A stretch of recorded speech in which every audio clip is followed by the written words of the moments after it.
Our childhood solutions can become our adulthood problems.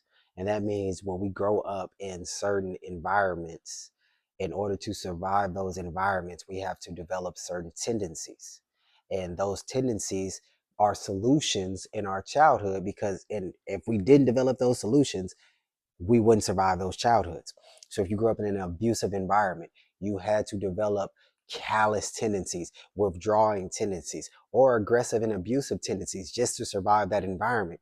But when you get into your adult life and you're no longer in your childhood circumstances, but you still bring those tendencies to this new environment, that's when it becomes our adulthood problems. So our childhood solutions become our adulthood problems. If your childhood solution was to withdraw to help stay safe in that particular environment, then you might in an adult relationship start to withdraw anytime confrontation happens, or start to withdraw anytime stress gets high or too much pressure comes in, and you can't really track why those are your tendencies. But we always got to link it back to the imprint when it actually got into your mind, and most of the time it was a childhood experience. So some childhood traumas that still show up that can impact our adult relationships in a negative way. The first one is the fear of abandonment. And the fear of abandonment is this deep rooted fear that people will abandon you and reject you, that they don't like you, that people won't stick around. So you're always waiting on the other shoe to drop for this person to leave you, for this person to say that you're not good enough and they don't want you, or to be around somebody else, or to be with someone else. And this can stem from your childhood, where a parent maybe was physically or emotionally neglectful, or parents separated. I know a divorce, a lot of times this can cause a fear of abandonment in a child. Or if the dad or the mom just completely leaves and puts you in foster care, you're up for adoption, regardless of what it is. Those tendencies can form in childhood, and they stay with you all the way into your adult life. And this can cause you to become clingy in your adult relationships because you're always worried that this person's going to leave you. So it causes you to hold on so tight that you suffocate that person. It causes you to always fear that the relationship is going to end. So you do things unconsciously to sabotage the relationship, so you can end it unconsciously before they inevitably abandon you or reject you. So you want to be mindful of that childhood trauma, the fear of abandonment, and how it could be showing up in your adult life, in your adult relationships. The next one is low self-esteem and low self-worth. And this is feeling like you're not worthy, you're not deserving of good things, you're not capable of good things. And this can cause you to always spawn off into negative thinking, negative thoughts, negative beliefs, where you're always replaying the worst possible scenarios in a relationship. You're always thinking of the worst possible outcomes. You'll never feel that you're worthy or good enough. And the damage of that is that the strongest force in the human personality is to remain consistent with how it defines itself. And more importantly, we can't act outside of what we believe to be true about ourselves. So when we have low self-worth and low self-esteem, it causes us to act in very low ways because we don't see great things from ourselves. It causes us to retreat from great opportunities, great relationships, because we don't feel deserving of them. We don't feel worthy of them. And if you don't feel deserving or worthy of the things that you desire, even if you have it in your hands, you will eventually sabotage it. So you got to get that childhood trauma, which is the low self-esteem and the low self-worth. You got to heal from that and get that in check so you can have healthy adult relationships. Because if not, that childhood trauma of low self-esteem and low self-worth will show up in a lot of negative ways in your adult relationships, where you're not feeling good. You're always projecting your insecurity onto your relationship. You're always attracting people that have bad intentions for you because you don't feel you're deserving of people that have good intentions. So you want to get to the root cause of that. The next one is trust issues. Adult trust issues a lot of times stem from unresolved childhood trauma with the trust issues. Whether you couldn't trust your parents, whether your mom was always talking about how she couldn't trust your dad, or your dad was always talking about how you couldn't trust your mom. So you modeled this insecurity, you modeled this difficulty in trusting people, or you were constantly hurt, you were constantly betrayed. So therefore, you don't put your trust in people no more because you trusted enough people in your childhood. Now nobody in your adult life can actually get trust from you. So you're always expecting, you're always hyper vigilant because you're always expecting the other shoe to drop. You're always expecting somebody else to cause you pain, to do you wrong, to stab you in the back. And we got to be mindful of those self-fulfilling prophecies, because when we have this belief, then unconsciously we put out the stimuli that brings back the reaction that we say we don't want, that brings back the result that we say we don't want. So we got this difficulty trusting people. We got these trust issues because we think they're going to do us wrong. And that ends up becoming a self-fulfilling prophecy where we always are going to attract people to prove ourselves right. So we're always going to attract people that will do us wrong because we believe that that's the only type of people that exist. And that comes from that unresolved childhood, that unresolved pain of the past. And this is only assuming that your trust issues stem from your past, and the trust issues doesn't stem from a current relationship that you're in. We're talking about the people that form these trust issues in their childhood. And again, it can come from many different things. Maybe your parents separated, so you don't even got trust that a relationship will work. Or you've seen a whole bunch of toxic relationships, or you've seen a whole bunch of abusive relationships. So therefore, you don't even trust to even do that. And you can develop what's called an avoidant attachment style, where you will value your independence over actual personal relationships with other people. So we want to be mindful of that. The inability to set boundaries. The inability to set boundaries can be learned in childhood, especially if you grew up in an environment or a household in which either nobody set boundaries or nobody respected boundaries. So when a boundary tried to get set and your parents or your family member just completely disregarded them or disrespected them, or more importantly, intentionally tried to do the things that you set boundaries on, that can cause you as you grow older not to know how to set boundaries, because when you tried to set a boundary as a kid, it resulted in pain for you. It resulted in punishment for you. It resulted in your family rejecting you, humiliating you or embarrassing you, making you feel small, ridiculing you.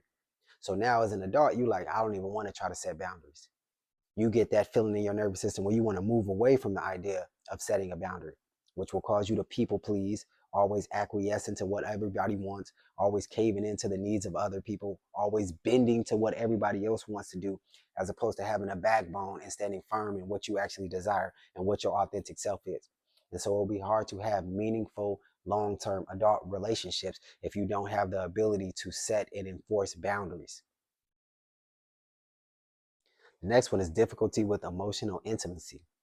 And again, this can stem from an environment in which people just didn't express their emotions, either for the fear of rejection or the fear of vulnerability, the fear of being honest about how they're feeling and what they're actually dealing with and what they're actually going through. And what we have to know is that emotions make us human. Emotions don't make us weak. God doesn't make mistakes, and God gave us these particular emotions for a reason. Now, it's not saying that we need to always just be so into our emotions, but we do need to acknowledge them when they actually present themselves with us, because it's just the body fighting to be well. So we don't want to suppress those particular emotions. We want to allow ourselves to feel them. And this is what will allow us to have deep connections with people in our adult life, because we can be vulnerable with them. We could be transparent with them. We could be honest with them. And it's that being honest on a human level that allows the connection to be there. But if you're always just trying to act stoic, if you're always trying to act like you're invincible and then nothing bothers you, it will be hard for you to actually connect with people on a serious level, because they know that they're not like that. They know that they cry. They know that they can experience pain. They know that they get angry. And then they will start to look at you like you're like a machine or you're not human. So it is the human emotion that brings us together and allow us to really have those meaningful connections. But if you got the fear of deep emotional intimacy, you won't be able to have meaningful, sustainable connections in your adult life. So you got to go heal that childhood trauma of either the physical or emotional neglect, the punishment of being vulnerable when you were a child, or the ridicule, getting laughed at, getting abused, people taking the things that you were vulnerable about and abusing you with it. You got to go heal those things from your childhood and not make the people in your present day relationships, adult relationships, suffer for what the people in your past did, because that's the quickest way to ensure that you have a future with nobody. The next one is projecting our past experiences onto people. And again, this can be our childhood solutions, because if in an environment where nobody really took accountability and everybody could project everything on everybody else, if nobody in your adult environment or in your childhood environment actually healed, actually did the work to resolve their insecurities, to resolve their unresolved pain and unresolved emotional wounds, then they will keep projecting that onto everybody else that's around them. So you might have grew up in an environment where your parents were constantly projecting their fears onto you. Your parents were constantly projecting their insecurities onto you. And now, since you modeled that and it's learned behavior, now in your adult relationships, you just project your unresolved wounds on the people because you don't know how to heal. Healing wasn't modeled for you. Healing wasn't demonstrated for you. Being accountable wasn't demonstrated for you. Being objective wasn't demonstrated for you. So you do the only thing that you know, which is to project. Project your insecurities on the people. Project your wounds on the people. So all them unresolved wounds that's in you, you're just putting that off on everybody that's in front of you right now. So therefore, you're not even really dating this person that you're really with in your adult life. They're just the object of displacement. Because really you're dating the unresolved pain of your past.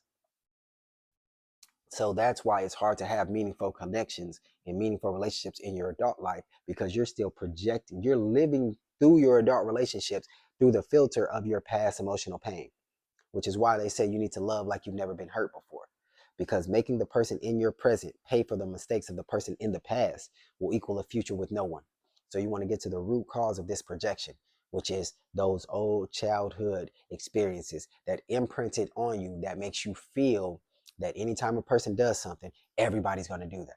You want to get to the root cause of that and heal that so you can stop projecting onto your current relationships and you can see the reality of the adult relationships that you're in. And then the avoidance of conflicts. So the avoidance of conflict is if you grew up in an environment in which either it was a lot of conflict and now you just don't want to avoid it because it made you feel nervous and scared as a kid, or you grew up around people pleasers who just always avoided conflict. So therefore you modeled avoiding conflict from people. Now, while that was a solution to survive that particular environment, while you are an adult, it makes it hard to have meaningful connections because a conflict delayed is a conflict multiplied. So if you're always trying to push off your conflicts and delay them, then it will cripple the intimacy that you actually have. It will cripple the fulfillment that you can feel in a relationship. Because once you can get on the other side of a conflict, then the intimacy deepens, then the connection and the relationship deepens. But if you're always afraid of those particular conflicts, then you won't necessarily be able to have the super close connections. When you think about the people that you're closest to right now, those are people that you've had conflict with and you've learned to resolve. You have conflict with and you learn to resolve. Those are the most meaningful relationships that you could have in your adult life. But if you got this fear that's coming from your childhood of fearing conflict because you think it's going to result in people abandoning you or punishing you or some type of pain, then it stops the actual adult relationships that you'll be able to have that's really fulfilling, that's really healthy, that's really sustainable. So you got to understand that our childhood solutions become our adulthood problems. And some childhood solutions that we actually got to address and deal with is the fear of abandonment. So we want to make sure that we are addressing the fear of abandonment, low self-esteem and low self-worth. Because if you don't feel worthy or deserving of certain things, then you will self-sabotage. Even if it's right in front of you, even if you already have it, you will not keep it if you don't believe you're worthy of it. Trust issues. If you're always projecting and hyper vigilant that somebody's going to do you wrong, it will be hard to have a meaningful connection in your adult life. Setting boundaries. You have to be able to set and establish and enforce the boundaries that you actually set. And boundaries, again, isn't about controlling other people. Boundaries are about controlling yourself. So because you're a grown person, I'm not about to tell you what to do and how to behave. But since I'm a grown person, I'm gonna let you know that I'm not about to just deal with any type of thing. So I'm not gonna try to control you, but I am gonna let you know once you start engaging in certain behaviors, I'm just gonna remove myself from the situation. Because I'm a grown person, I'm not about to deal with that. But because you're a grown person, I'm not about to tell you how to behave. I'm just gonna tell you how I like to be dealt with. And if you choose to deal with me outside of these parameters, then I'm just gonna remove myself from the situation. And that is a healthy form of self-love. Difficulty with emotional intimacy. You got to be okay with being honest about the human experience, about how you're actually feeling, whether you're fearful, whether you're worried, whether you're doubting, whether you're scared, whether you're hurt, whether you're angry, regardless of what the emotion is, you got to allow yourself to feel it and not necessarily just suppress, because suppressing emotions is a main cause in why a lot of relationships have these explosive arguments. And the explosive arguments causes destructive behaviors, which a lot of times is hard for a relationship to recover. Projecting our past experiences on the people, always looking through the lenses of our emotional wounds, because we don't see with our eyes, we see through our eyes. But the eyes can only see what the mind can comprehend, and the mind can only comprehend what your emotional wounds will allow you to see. So your emotional wounds color what you're actually able to see with your eyes, because remember, you don't see with them, you see through them. So you're projecting all of your emotional wounds onto your life experiences. So remember, what we see what we see when we look at something isn't really what's there. What we see is more so what we expect to be there when we're looking. So you got to be mindful of this projection thing, because if not, it will color your actual experience, and you could be just your partner could be just an object of displacement, meaning you're not really dating them. You're just in your mind dating your past experiences through them. And then avoiding of conflicts. A conflict delayed is a conflict multiplied. And true companionship is able to deal with those conflicts and come back together. This is why the Bible says that the wounds of a friend can be trusted, but an enemy will multiply kisses. A friend will tell you things about yourself. We can engage in those conflicts, but that conflict can be trusted. But an enemy really won't never want to engage in conflict. An enemy is a yes man, always telling you what you want to hear. And they say we expect a yes man, but nobody respects a yes man. This is also why in the Bible it says, in the end, he who rebukes will have more favor than he who has a flattering tongue. Because when you're always trying to ingratiate and please people, avoiding conflict, it's not really respect there.